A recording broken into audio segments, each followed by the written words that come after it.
Hi everyone, this is Stephanie at Hightower Stitching, with today's video, which is 201, and it's called Build a Quilt with Yo-yo and Waffle Blocks.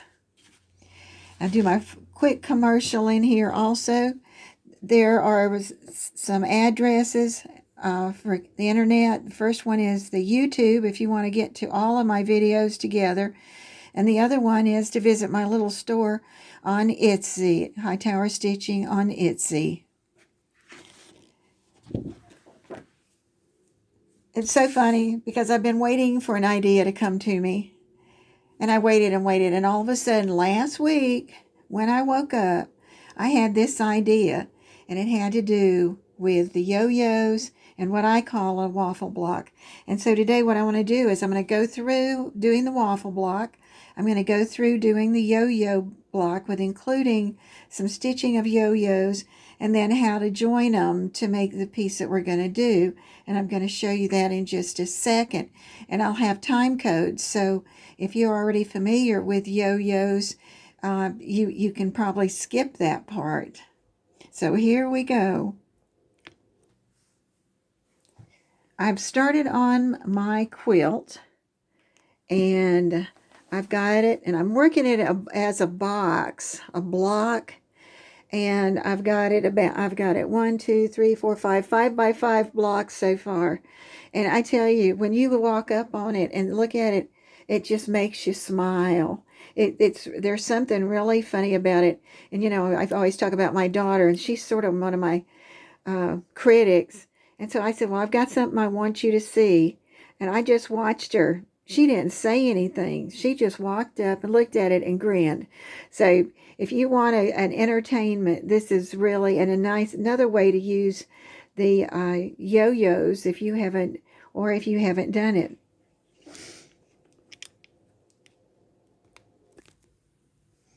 The first thing I was going to do was the waffle block. The waffle block. All right. We're going to take just 3 pieces of material. We're going to have a front and a back for the piece. And then I'm going to put a piece of batting inside.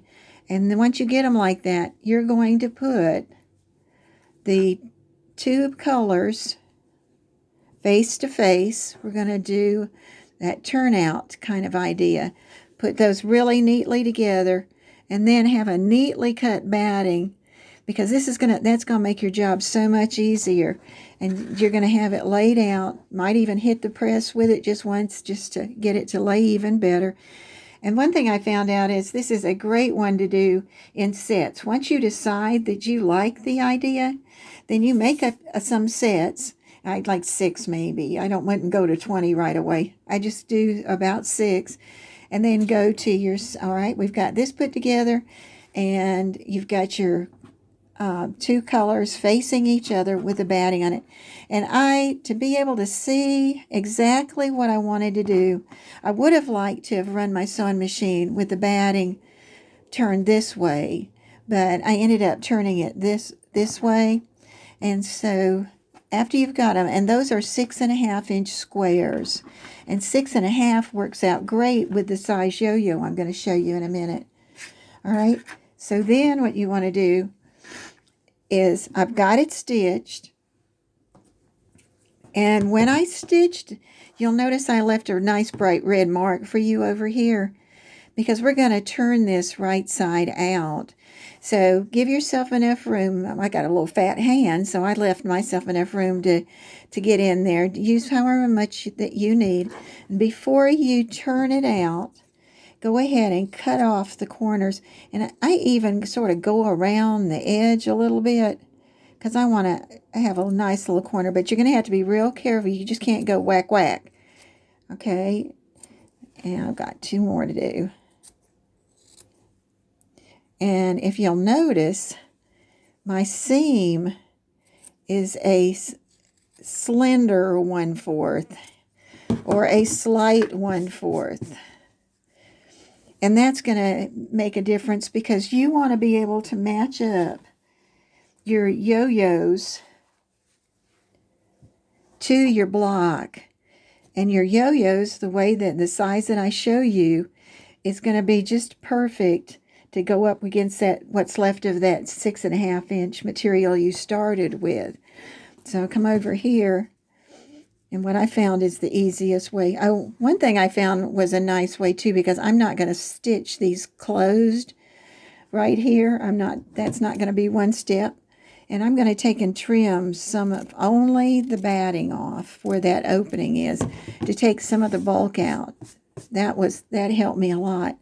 So now we're going to turn it, and you can see I've already made a mistake. Oh, because this one I forgot to turn it before I did it. So we'll just keep going though, because everybody makes mistakes. So I go to one of the far corners, and I'm going to take that corner and shoot it towards that little hole and push it with my finger. And all of a sudden I've got it, and I can pull it. And you keep working it and pull it. And like you can see my boo-boo. I did the one that I was doing for your demo the right way. But that's all right, because it's actually going to be on the back. So if I really had to have it, if you had your material counted just right. And then I'm going to take something that's sort of blunt, and it can be a pencil or a blunt scissor, and I'm going to push my points out. Yeah, pull this one out. And this is it's so restful. It's so funny. It's just, all right. And so then I can smooth it out, and I'm going to take it, and I'm going to take it to look at the sides, and you can see because of that batting, they lay really nice. Now remember that opening? When I'm pressing, I'm going to take and push this side in, and I'm going to push the other side in and try and get it so that it's like what you have, so that it makes a pretty nice strip through there. And then press it. And sometime till I get ready to do it, I actually take a pin and put the pin in there so that the material gets used to that. It's got to be folded under there. And there I've made the base for it. And it's so much fun. I can see a lot of things that you could do with that.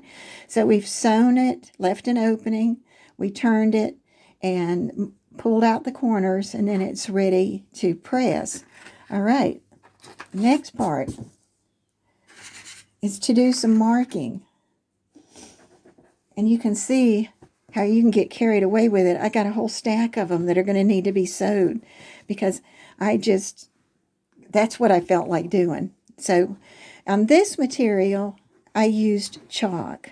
I started with my air erase marker, but before I could get to the other end, it disappeared more than I wanted it to, because I really want to see where this spot is out here. And the funny thing is, by the time you sew it and mess with it, you're going to see that a lot of the chalk is gone. Like here's a good example. Here's one of them. And a lot of it, and I haven't even sewed them together yet. So the chalk's not a problem. So go all the way around each side and mark it off at 1 inch and move and go all the way around. Now you can either do it like a lattice, which is the way I did it. I just like the way that looks. Or you can do it like a waffle and just make it boxes where you just travel from there down. The first line, it's the first time you do the lines, it's nice to make the line in there. And you're going to see that I did it on each one of these, because I'm starting to want this really to turn out nice. And so on this one, I just start up here at the top, and I travel down, turn the corner, and I leave about 1/8 of an inch and travel down, and then turn it around and go round and go up and down until I get that whole side done. And then I'm ready to do the other line. And what's funny is, you can actually, unless you just want to, and you draw your line there if you want to. But I found that once I got that line going, that when I started here, or started wherever you want to start, and I traveled down, then I travel down and travel up. And for some reason, it just wanted to do right. And I'm using a walking foot, but you don't have to use a walking foot. And one of the things that I learned from watching someone, I've heard it said several times, is when you start there, don't watch your needle.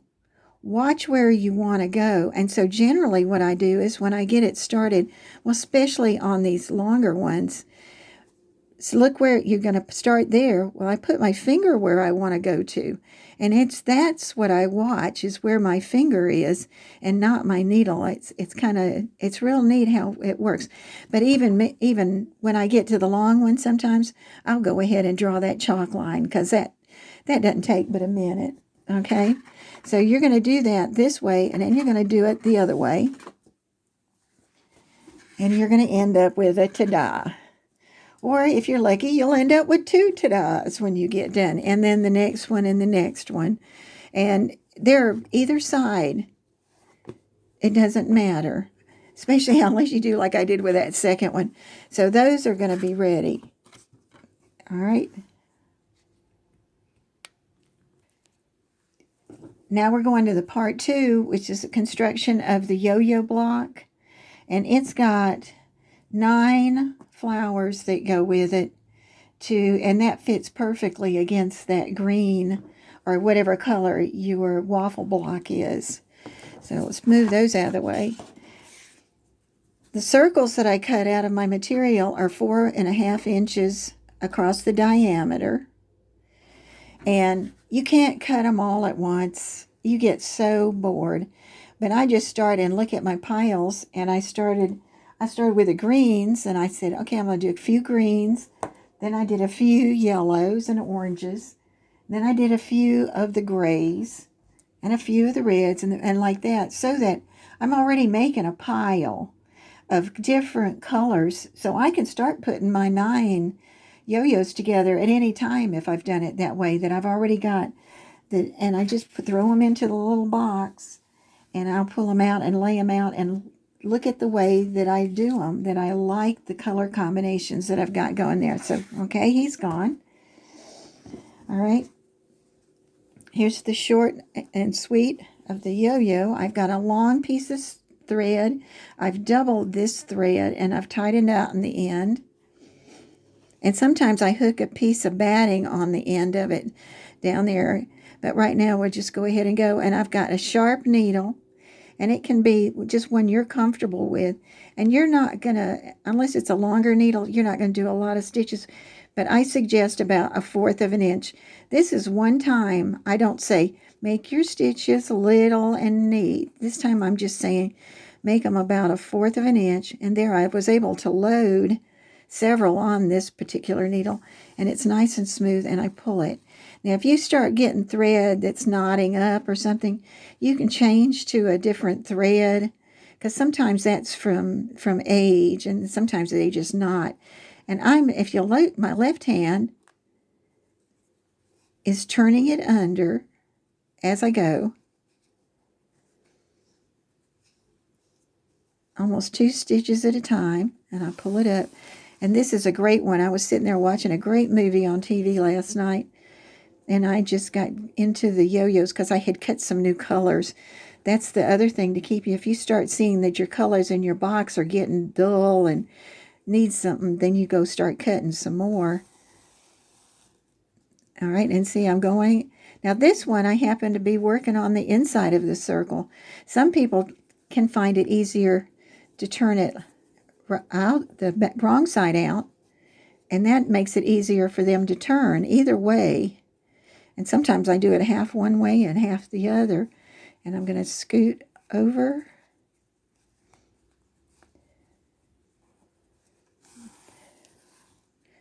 And I'm still turning.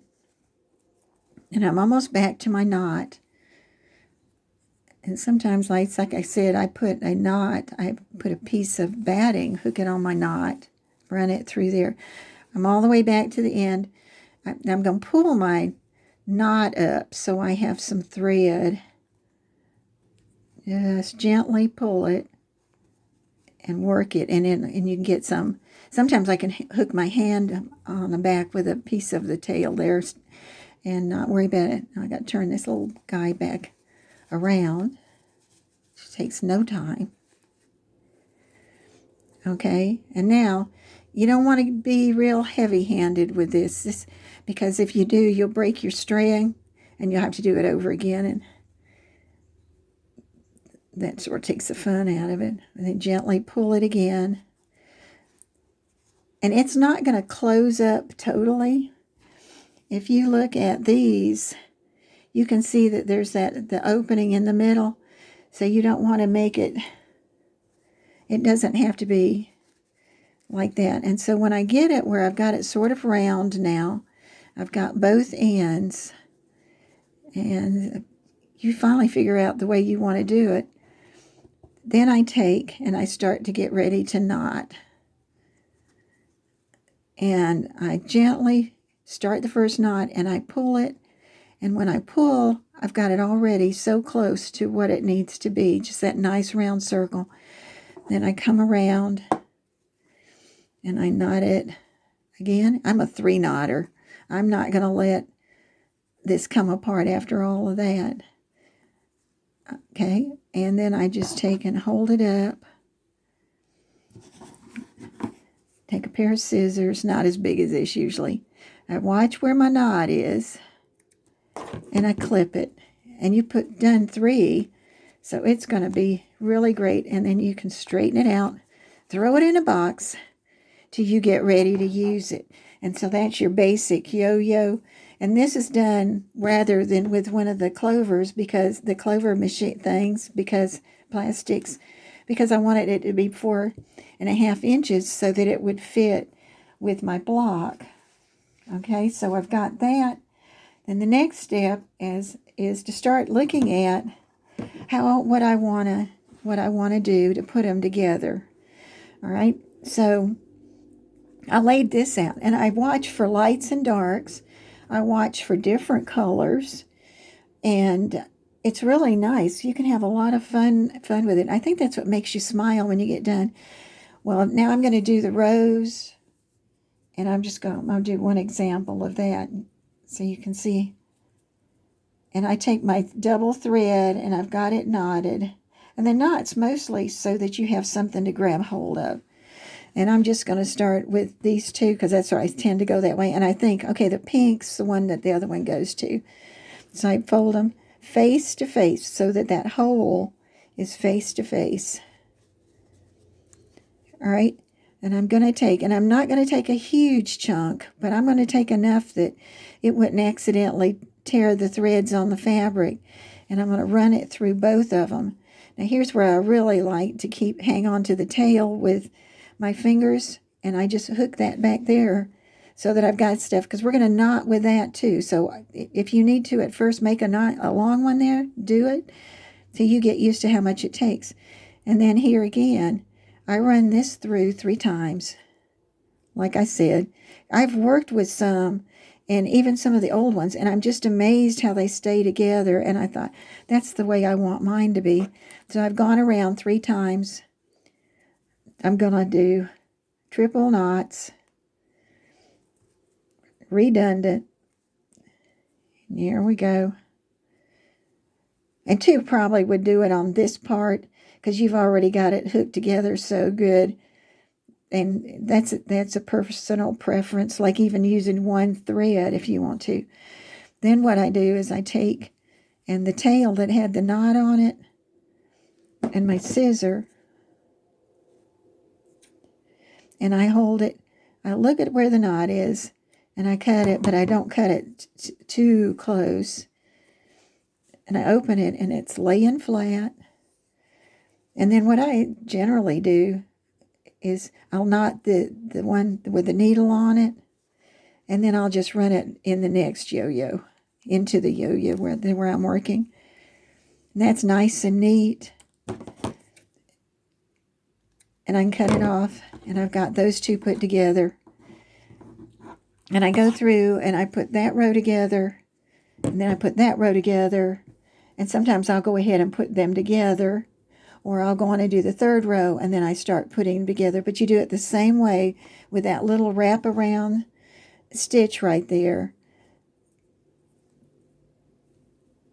You can fast forward if you don't want to see this again, which is okay. There's a knot.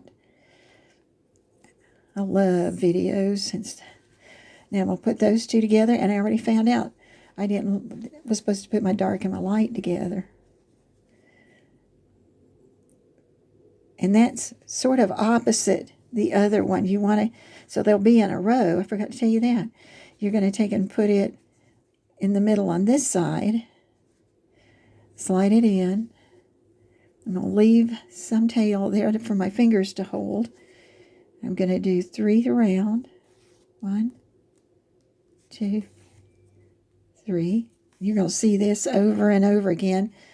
And you're going to knot it. 1. This time I'll just knot it 2 so we can keep going. And do a quick, careful clip. And then I just have gotten where I put a knot in that thread and then run it through here. And based on your experience and the way you do it, you do what works for you. That's what's so nice about quilting. So I've got those ready. And then the one that you keep looking at, if you turn it over, you can see there they were all hooked together. Then the rows were hooked together. And there was my 9 patch. Okay, so that takes care of that. And we are down to joining the yo-yos. Make sure I think we're doing good. We're going to take and join the yo-yos. And it's going to be the similar. So I'm going to take one of my ta-da pieces here. And you can see how close they are. And I'm going to take and I'm going to lay this one on to the front, and pick a place. And you can see here, they look like they hang over a little bit. That doesn't matter. You don't want them to hang over like this. And so when you're making your circles at first, you'll probably do a couple till you get it just like you like. But you know what? It's something about, it doesn't have to be perfect because of the way it lays. And I think it'll stretches and everything. So I've got those, and I take a pin and put the last one where I think it's going to go, right there. Now I've got a short string. This is going to be funny.